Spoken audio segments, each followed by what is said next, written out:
Le Buzz Room Service. À côté de chez vous, il y a forcément quelqu'un qui fait le buzz. Vers l'infini et au-delà. De la nourriture, de la bonne bouffe, de la très très bonne bouffe et de la musique, de la très très bonne musique, c'est ce que l'on va pouvoir retrouver à partir de vendredi du côté de Tournus. C'est les Franco-Gourmandes qui se préparent. On est quoi, mercredi J-2 avant le démarrage de ce festival, et on a décidé de déclencher une semaine spéciale dans le room service. On a eu lundi la marraine de cette nouvelle édition, de cette 4e édition, Flora Mikula. On a eu hier Cine Semilia, que vous allez pouvoir retrouver sur scène samedi. Maintenant, passons la parole à Sébastien Demorand, ce critique culinaire que vous avez pu voir notamment dans l'émission Masterchef. Bonjour Sébastien. C'est super sympa, bonjour Manu. Mais c'est super sympa, je vais vous dire pourquoi. Parce que moi, quand je vous voyais à la télé, le seul truc que je vous envie, c'est de pouvoir goûter tellement de plats différents dans une journée. C'est un boulot, hein. C'est un boulot. On le fait avec cœur, mais c'est du taf, hein. C'est du taf. Tiens, d'ailleurs, j'avais lu une interview à l'époque où vous aviez écrit des bandes dessinées sur la charcuterie. Exact. Une sorte de petit secret que vous aviez, c'était de devenir un jour ministre des saucisses et du rock'n'roll réunis. Les Franco-Gourmandes, ça se prête à ça, Sébastien Demorand. C'est exactement ça, Manu. C'est exactement ça, et c'est pour ça que j'étais là l'année dernière dans le public, et cette année sur scène avec les chefs, parce que les deux grandes et seules et uniques passions de ma vie sont, non pas la charcuterie, mais la bouffe, évidemment, au sens large du terme, et la musique.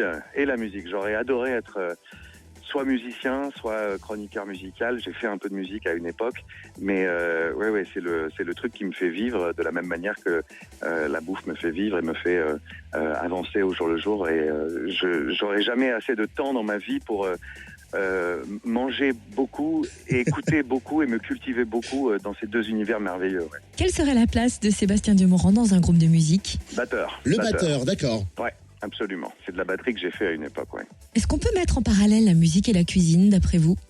C'est deux, on peut dire que ce sont deux univers artistiques au sens large du terme, mais en même temps, moi j'aime bien, vous savez, la dimension artisanat aussi de la musique. Si je file la métaphore, moi je me souviens à l'époque, le jour où on m'a dit c'est bon, tu sais tenir un rythme, j'étais mais super fier. C'est comme si on disait à un cuisinier, voilà, ok, aujourd'hui c'est bon, ça y est, tu sais faire un poulet rôti, je sais pas, un truc de base, un truc hyper simple, mais qui est en même temps vachement important. Ou alors un jus, ou alors un assaisonnement, je sais pas. L'idée d'avoir cette espèce de maîtrise artisanale du sujet, moi c'est ça qui m'aime beaucoup, qui me plaît beaucoup. Après, ça permet de filer dans une dimension évidemment beaucoup plus créative, artistique, mais c'est évident. Puis je veux dire, tout le monde a écrit à un moment ou à un autre sur la musique. Moi, je sais que j'ai des playlists uniquement avec des morceaux de musique liés à la bouffe. Et c'est logique. Ouais. Les deux peuvent se vivre, doivent se vivre ensemble. Alors, moi, je mange en musique. D'ailleurs, il y a des copains à moi qui détestent ça, qui disent baisse la musique, on est en train de manger. Je dis non, moi j'aime bien écouter un peu. Alors, donc ça veut dire qu'au Franco-Gourmande, Sébastien Demorand va ne faire que manger.